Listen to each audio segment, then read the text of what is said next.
record button. Hey, hello, my students. I'm so excited. This is one of my favorite humans in the entire world. Lina, I've had the pleasure of stage managing Yuletide with this gem of a lady.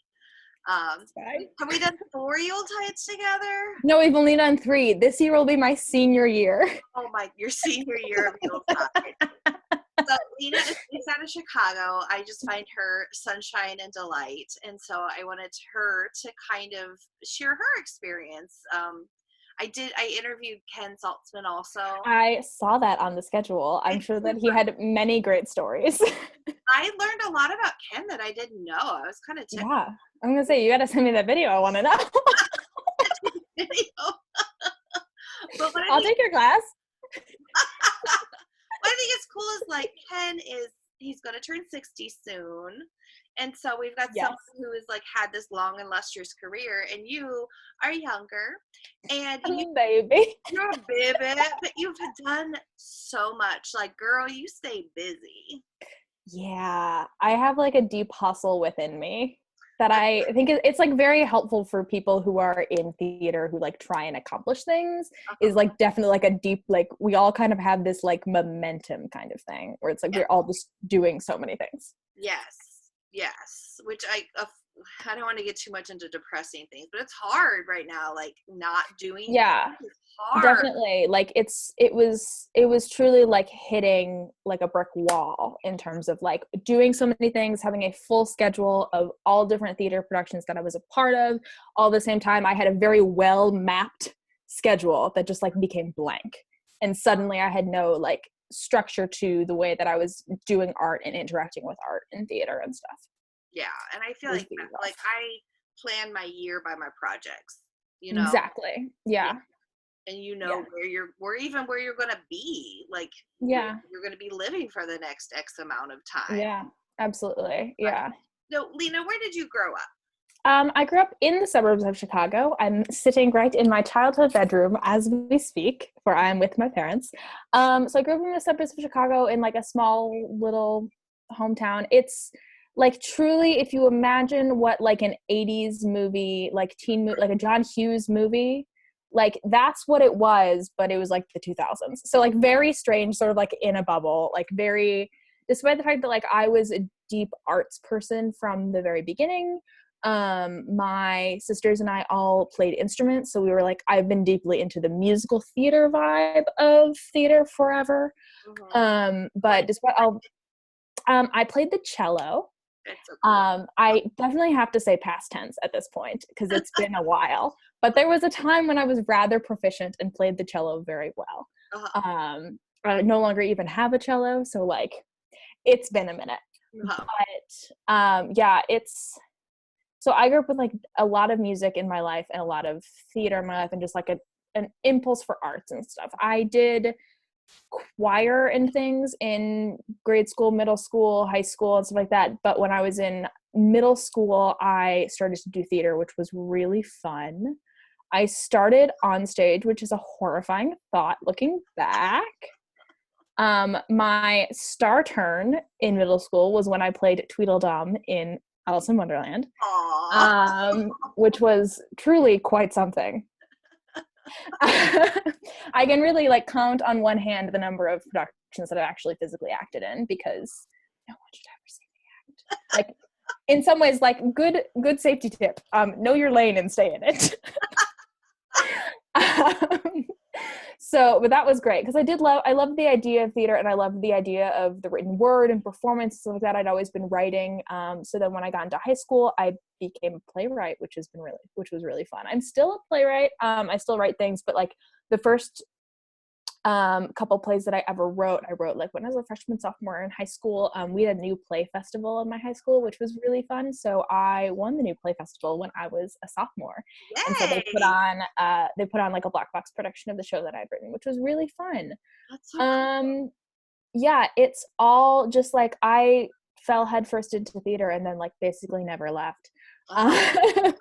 They kept on like practical jobs aside, like I would spend, because obviously I'm not a good actor. Like we've discussed this. see 3 minutes ago.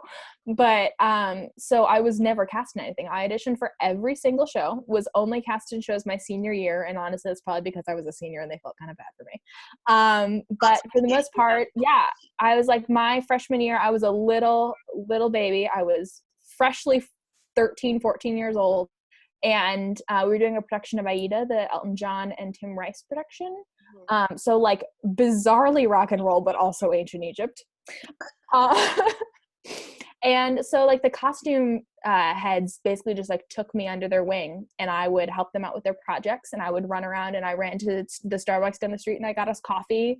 And then like during tech week we had like a 90s throwback night. We all crimped our hair and we sat there in the backstage and like danced along. So it's like, it was the kind of, it was a place that really like gave me a world to inhabit and a world of make-believe that I was able to work on. And so I would spend basically we built all of our sets on stage, and our tech crew would build everything. We had a shop in the basement, and we had our sweet baby math teacher who was our tech director, who like was better at geometry than anyone had any right to be, who would help us design and build all our sets. And like I would sit there on Friday nights and we would order 2 pizzas, have it delivered to the theater, and we would just sit there with our drills and everything. We would like talk nonstop, blast music, have like the best time. And we were allowed to be, for some reason they let us be in the school till like midnight. And we would sit on stage, we would build stuff, just have the best time. And a lot of those kinds of things that I learned when I was in high school doing backstage theater have like transferred to today. Like that's still a lot of the stuff that I fall back on, and like the different kinds of like easy fixes, and that like I started off like basic, just like doing tech whenever anyone would ever let me, but then I became a strong element of like their props department at my school, because no one else really wanted to, because the props loss was kind of scary. It was definitely not structurally sound, but that's fine. Not structurally sound. No, it was not. But so it's like some of my strongest, most fun memories are when I was a prop master on the shows in high school, just like building things, and it was a lot of problem solving, which is a lot of what props is. And I've loved the props classes that I've taken in high school and college, where it's just like 90% problem solving, frankly.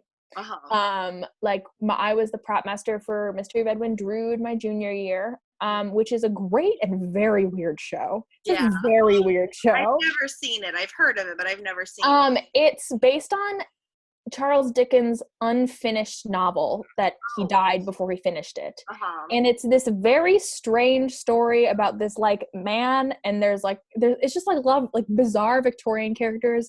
And then they did like an overlay like element of it for the musical, where it's a Victorian theater company putting on this production. And since Charles Dickens didn't finish it, we're going to ask you all to vote on the ending. So we get to a point where it's like, basically it's called Mystery of Edwin Drood because I think it's Edwin Drood or someone else, I think it's Edwin Drood, is murdered like at intermission basically, and then they like do like more scenes of what Dickens wrote of like people being suspicious, and then they like bring out the long cast of characters and like, who did it? And so there's like 11 different I did it numbers that like we have to use and like that, and it's a lot of fun. It's a great time, but there's like a roast dinner that has to be put on stage. So my sweet father helped me paper mache a turkey and spray paint it to make this like foam prop turkey that we had on stage. That's amazing. And I remember like that one came down to the wire. We were like not really prepared for the musicals. Our high school would do this thing where our dress rehearsal would happen during the day on like the Wednesday before the weekend, and all of the middle schools, the 8th graders would come watch it. And we're like, oh, it's so fun. We got to get out of school. It's great. And like we were like coming down to the wire. We had not rehearsed all of the endings yet. And they're like, guys, because there's the like who did it endings. Yeah. And then they also ask people to, there's that one, there's another ending that I can't remember that we also had to vote on, like who Drood was or whatever. And then you vote on a pair of lovers because you must, obviously. And it's like you vote like what, there's basically the entire cast, and then there's like 30 endings. of like this person and this person, this person and that person, this person and that person, like all the way through. We're like, we have not done all of these. What are we supposed to do with ourselves? And so I was sitting cross-legged in my paint jeans on the stage, like painting a wine cart because we needed it for the show. Because it was like black, and we were like, it needs to be like cream or something. It's just like, it's grotesque. It's like a rolling like alcohol, whatever. Right. So I was sitting cross-legged, like painting it like my heart depended on it, and they just did like each set of like, everyone's gonna do their dip, like, and there's like people just like dipping each other back and forth, like going down the line, crossing, just like doing a bit sick. It's like, it was sheer madness. But it was like, of the story, I was like, I remember that bar cart like you would not believe, because I sat there and I painted it while all my friends were having the weirdest and most fun time in the world. You were there. You were part of it. Exactly. It's like, and my dad helped me sew these giant pillows that we needed for the opium den. The opium den. Like, I don't know why they let high schools do this theater. It's insane. And it's like, after the show closed, me and my assistant, we split up the pillows, and I have 2 of them that are still on my couch in my apartment. Like, they were beautiful silk brocade pillows. Yeah. They were well-constructed pillows. So there's a lot of just, there's so many good, strong shows, and it had so many formative memories of the kind of theater that I like, and like that element of like, I love a good campy scene. Yeah. Love a good campy scene. That's like probably mostly because of the insanity of my high school theater, but like, I love a good campy scene. As well as my grandparents love Shakespeare. Deeply in their soul, they love Shakespeare. And since I've been little, my mother and my grandparents and my sisters and I have done an annual trip up to the Stratford Shakespeare Festival in Canada.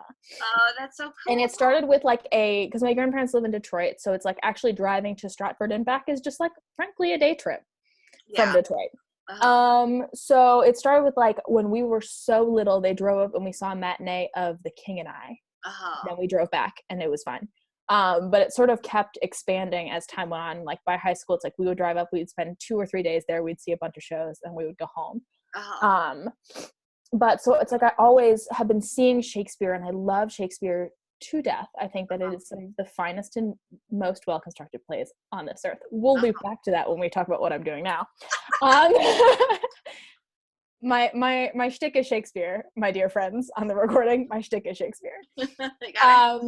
But so I did, like, there's a vast collection of theater summer camps that I participated in that were all like Shakespeare based and Shakespeare influenced. And that whole element of deconstructing a text and like finding new ways to view a text in a new light. Like, every time someone does Shakespeare in a different place, whether it's on the moon or in the 70s or what, it's all about like trying to find those elements that connect, which is so useful, like understanding different circumstances.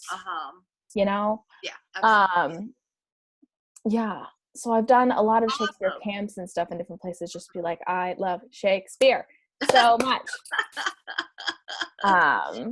Now, where did you end up going to college? I went to college to Emerson College in Boston. It's a liberal arts school, so it's not like a conservatory or anything, but it's liberal arts based, but then I got a BFA in stage and production management specifically. Cool. Which was but it was so bananas because stage management wasn't really something that I was able to do in high school. Like, what we had for stage managers were the seniors. Like, there was a senior per show that did basically the role of a stage manager, but they were like student director. Like, I didn't have much. Yeah. Like, my portfolio that I presented to get into Emerson College is the silliest thing you've ever seen.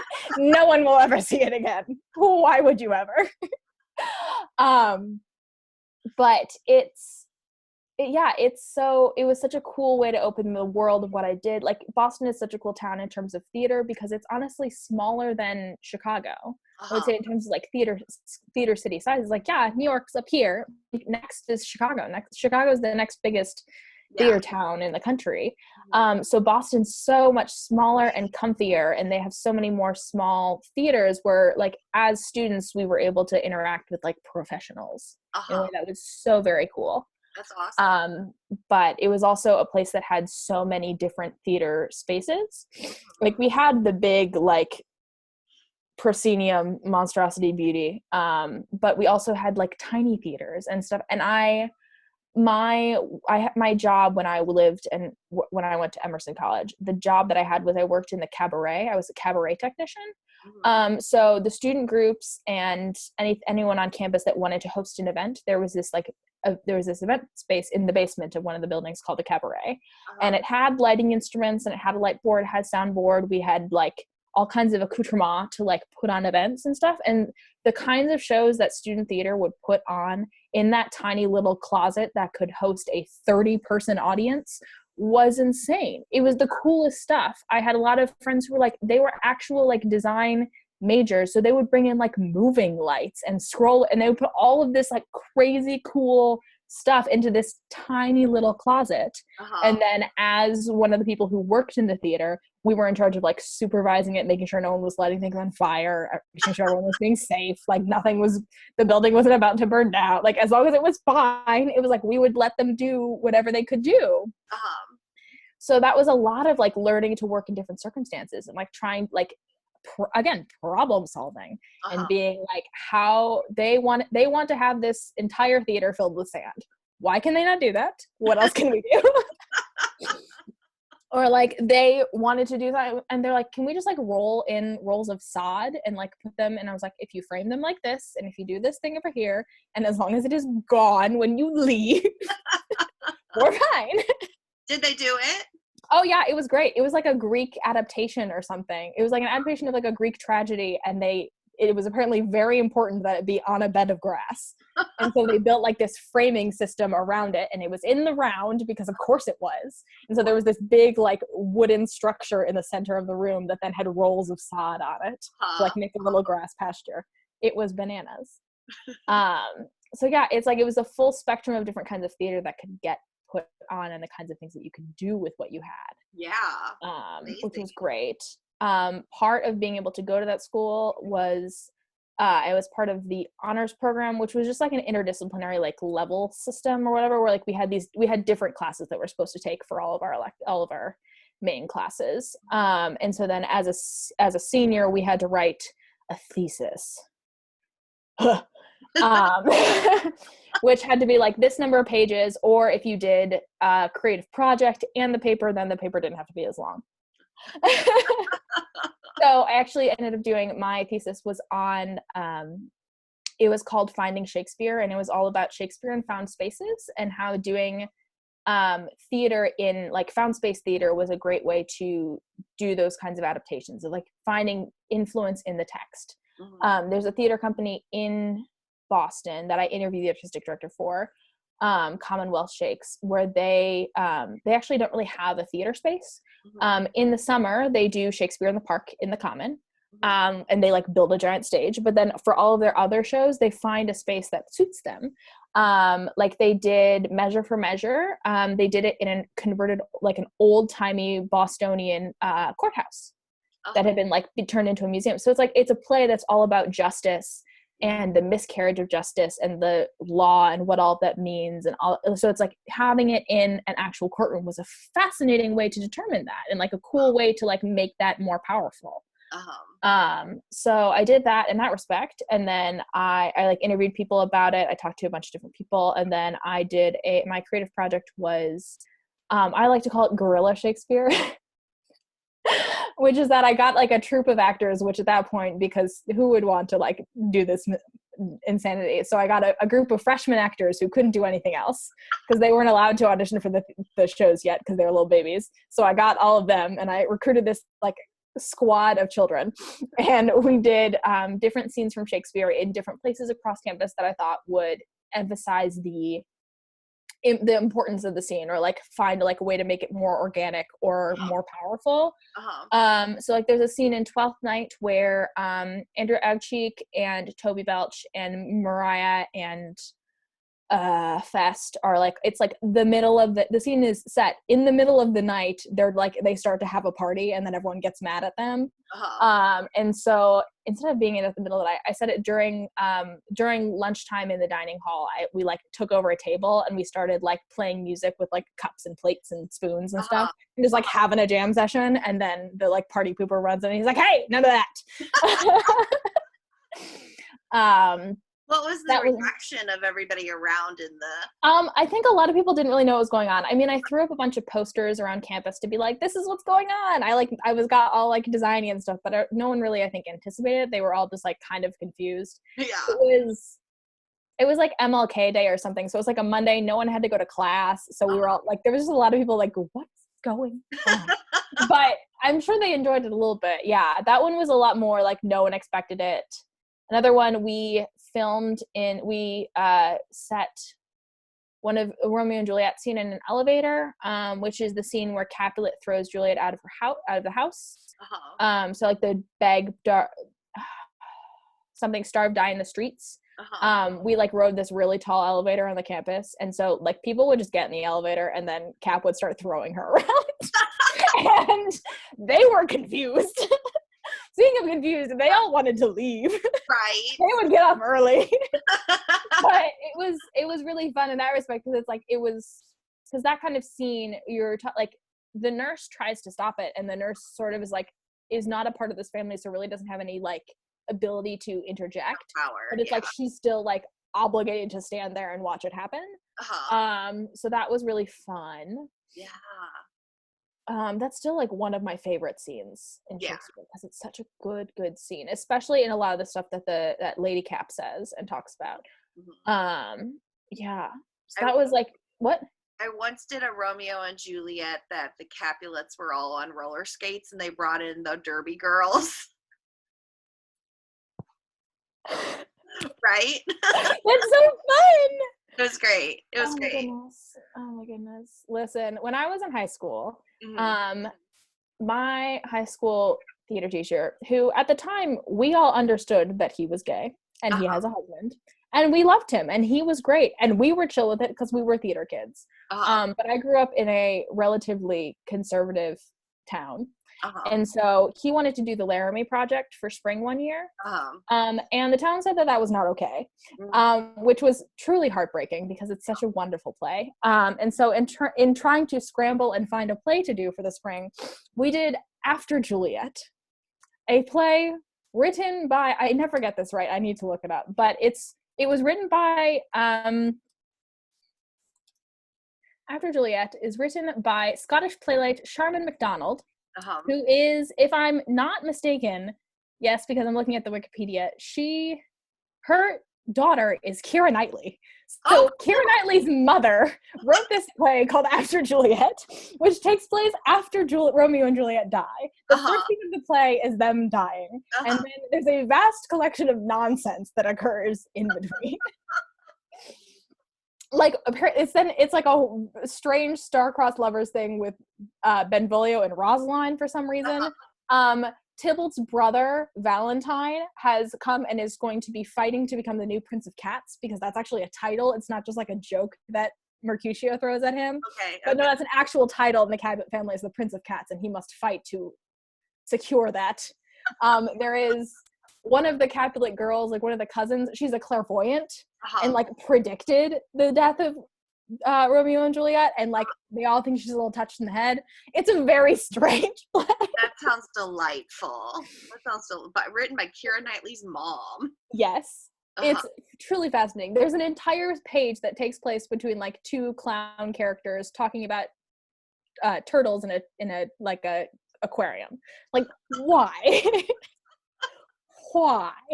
So did you see a production of this, or you just know it exists? So that was the show we did my junior year in the spring instead of doing the Laramie project. For that, I was the prop master for that as well. I was the prop master and tattoo designer. Ooh. Because high school theater.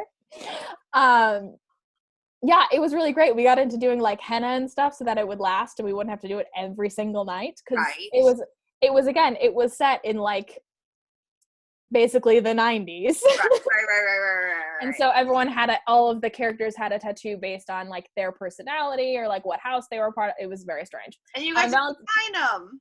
What? And you designed them. I did. Well, designed is like a loose, I like collated and like helped create the vision of what was happening, and then helped try and execute the situation of how we were going to make these things stay. Yeah, I love Shakespeare. It makes me so happy. In this quarantine, I have found and discovered in 2013, they did a new musical version of Love Labor's Lost at the Shakespeare in the Park at the Public. I love this soundtrack like no one has ever loved a soundtrack in my life. It's such a good bop, and it's so campy. It's full of nonsense and so great. I feel like you would appreciate more than anything else. Like the second song in the entire show is a song by the character Moth, and it's called I Love Cats. And it's literally just a dum-dum singing a song about how much he loves cats. I'm in. I love it. Yes. So highly recommend to you all on the stream.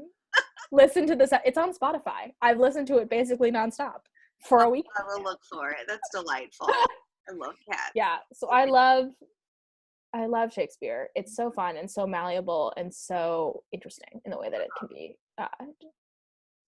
portrayed.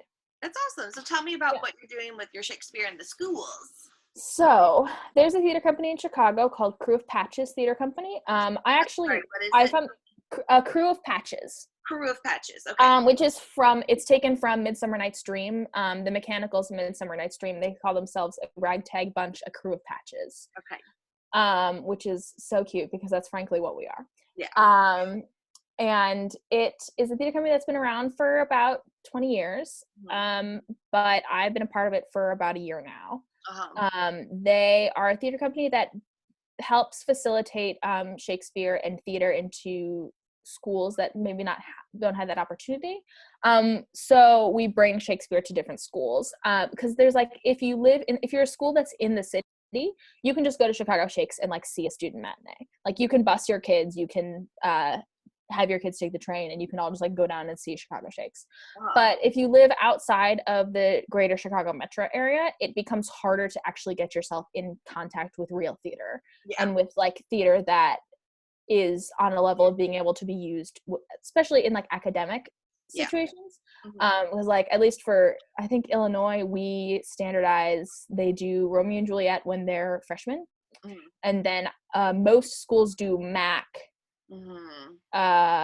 like junior or senior year. I did it when I was a sophomore because I don't know, but so like they used to have a lot of different shows that we had in our repertoire. We used to have Much Ado About Nothing. We used to have a Coriolanus. We used to have a Julius Caesar in our repertoire. But I think as of last year, it's really just Romeo and Juliet and Mac. Just because that's the ones, like, no one was requesting Julius Caesar, which is a tragedy because it's very applicable to current day.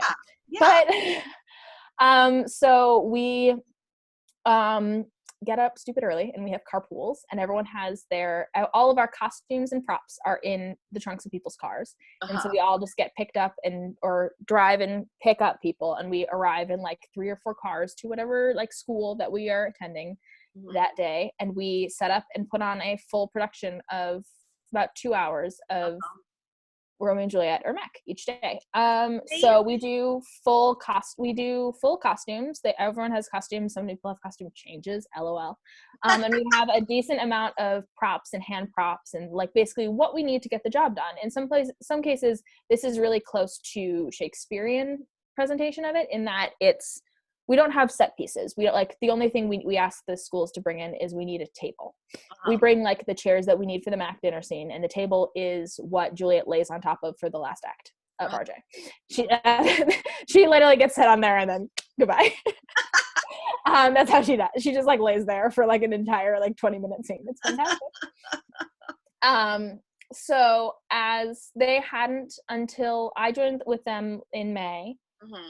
They had not had a consistent stage manager. It's like my position is technically stage manager and tech director. So that when we get to the schools, I help facilitate making sure that we have the table that we need, making sure that I understand the lighting and sound system, because I have light cues that I execute and sound cues on my laptop. So when we get to a school, we see what the lighting setup is. Usually it's just they have like a hung like standard plot, or sometimes they have some cool stuff up from what they're working with right now. We had one time there was a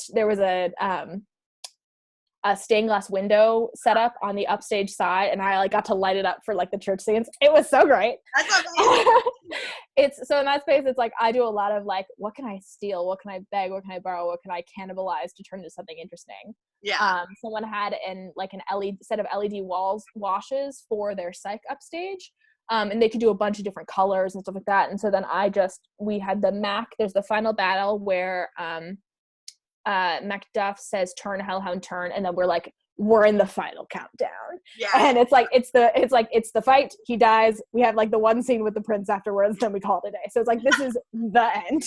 And so then we're like, turn, hellhound, turn. And we just had like red flash. It was like, oh. We do lightning and thunder for the witches scenes. Like we have a good time. Yeah. And that's mostly like whatever I can cobble together when I have arrived at a school at 7 a.m. Oh Lord. I feel so bad for like high school education people, because Lordy, do you have to get up so early. Our school, first class starts at 9, and on Fridays it starts at 10. It's magical. Is so rude. When I was in high school, our school started every day at 7:35 in the morning. That's how mine was when I was in high school. Yeah.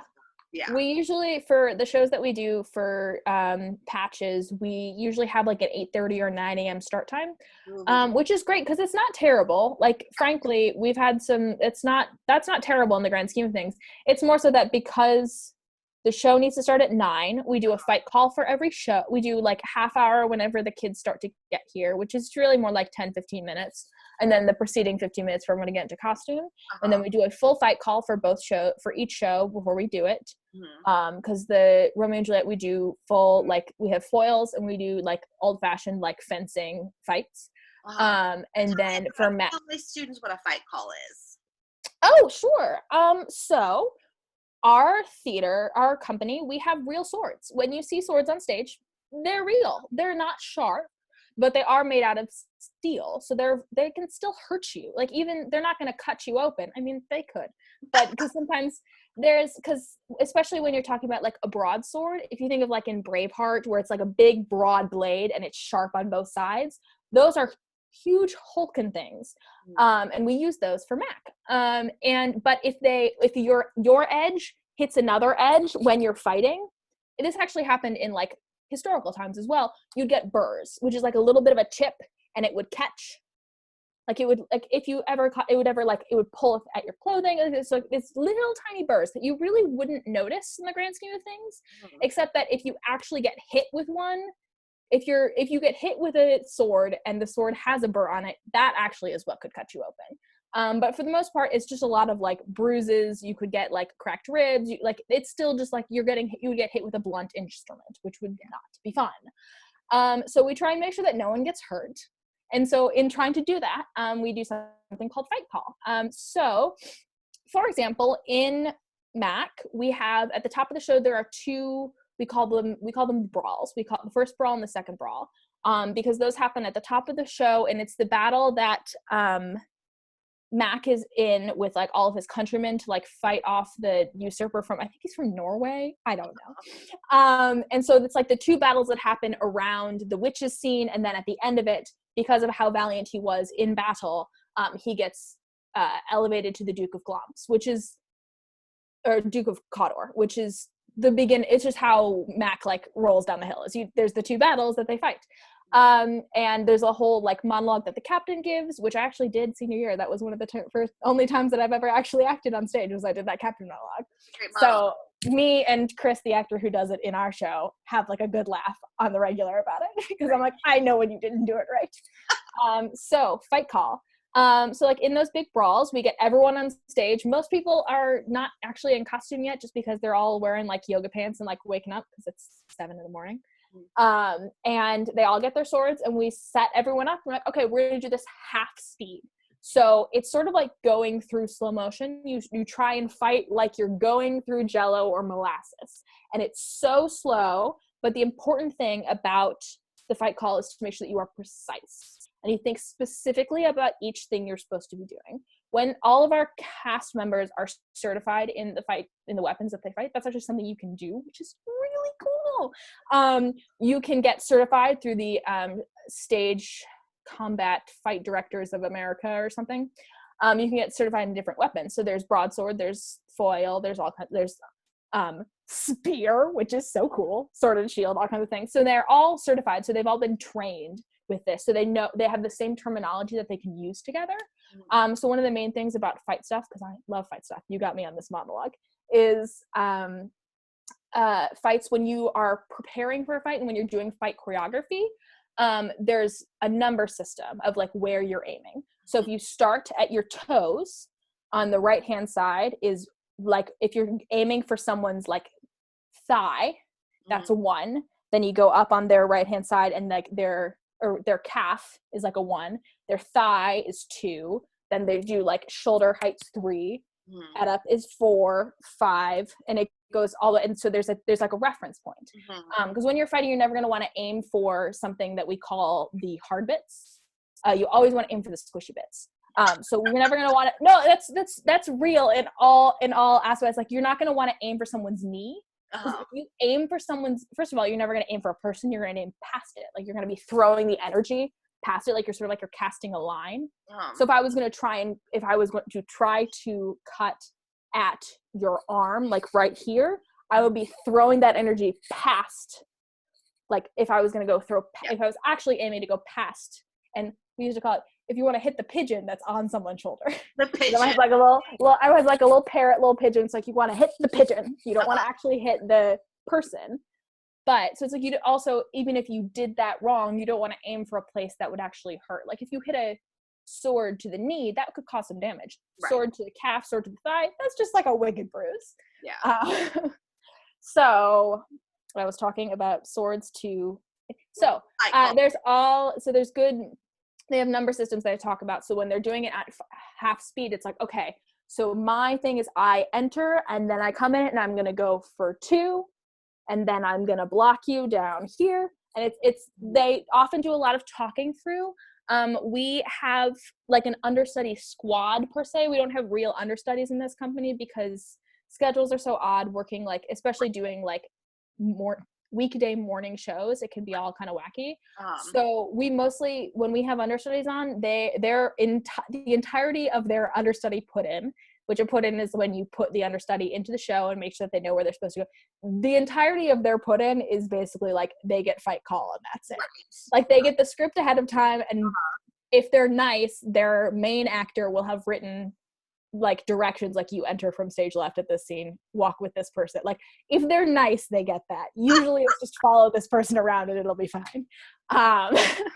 But so it's like, especially when we're putting in an understudy for those big fights, it's like they're talking as they're doing the fight in slow motion, making sure they know where they're going, making sure they're doing what they're supposed to do. So we do it super slow, which is about half speed, or we do it at quarter speed, especially if we have like a bunch. We had like 3 or 4 people out a couple weeks ago before we went into the lockdown. And that one we started at quarter speed. Yeah. We were like, everyone, as slow as you've ever been in your entire life. There's a lot of people that don't know what's going on. So we go in at like a super slow speed. We finish it. Our fight captain, who helps execute, one of our artistic directors, David, choreographed the fights back in September when we did rehearsals. And so then Mo, who is our Lady Mac, actually, she's our Lady Mac and our Lady Cap, but she's also our fight captain. So she's the one who runs the fight calls. And so she'll say like, okay, that was good. How did everyone feel? Or she'll say, your exit then was very odd. You were very close to that sword. Let's go back and make sure that works. Yeah. So we make sure that everyone's comfy at that slower speed. Then we go to about 75 and we do it all the way through at about 75%. And then we do our final run through, which is show speed. Okay. Now, show speed is never 100%. Not 100%. I took a couple of fight classes when I was in college, and my favorite thing that this sweet man named Ted, who was our teacher, told us is like, listen, it's for safety. You should never do 100 because it's like that starts to get a little bit out of control, especially because if your 100 is as fast as you think it is, when things like adrenaline get running, when you're like amped up to start the show, you will go even faster. So if you're aiming for 85%, you'll get probably closer to 100, but as long as you keep with 80, 85, it'll be fine. Slash, what he told me, which was really interesting in terms of the way that you choreograph fights, is eyes actually can't, like, your audience can't actually follow a full speed fight. Like you actually, if like it's an actual just like a brawl that's happening on stage, no one knows where to direct their eyes. They'll often miss things. That's why also when you do a punch, like if you're punching someone in the face, when you're a real person in a fight, which you shouldn't do, kids don't fight, you just like go for it and you just punch them. Right. But if that happens on stage, that audience will miss it. So you telegraph it, which means that I'm going to stand here and I'm going to go, ha, ha. Which is like, that gives the audience the ability to go, oh, what's happening? Oh, he's getting hit. Cool. So that element where it's like, it has to go a little bit slower just so that the audience can follow what's going on. And that way you can help direct their eye to what needs to happen. Our teacher, Ted, used to always say that he was going to write a book called 1,000 Ways to Get Killed in a Bar Fight. Because every time we did something, whether it was we did hand to hand and then we also did knife combat, he was saying like, this is how you do this. Don't ever do this in a real fight because he'll see it coming from a mile away and he will hit you. But this is how you do it when you stage up. You hit, set, back, go. Oh my God, Lina, I love you. It's amazing. So we're actually running out of time. No. I am not sad that we got on that fight tangent because that tickled me. Yeah, I'm a big fight fan. Yeah. I'm a big fight fan too. Your girl likes Shakespeare and you like fighting. I like Shakespeare and things that go along with Shakespeare, which means like fighting, dumb cross-dressing, and camp. Like. Amazing. So can you give me a special word, a unique word that we can say in this video to show my students if they've actually watched this or not? Fair enough. My instinct is to say razzle dazzle. Razzle dazzle.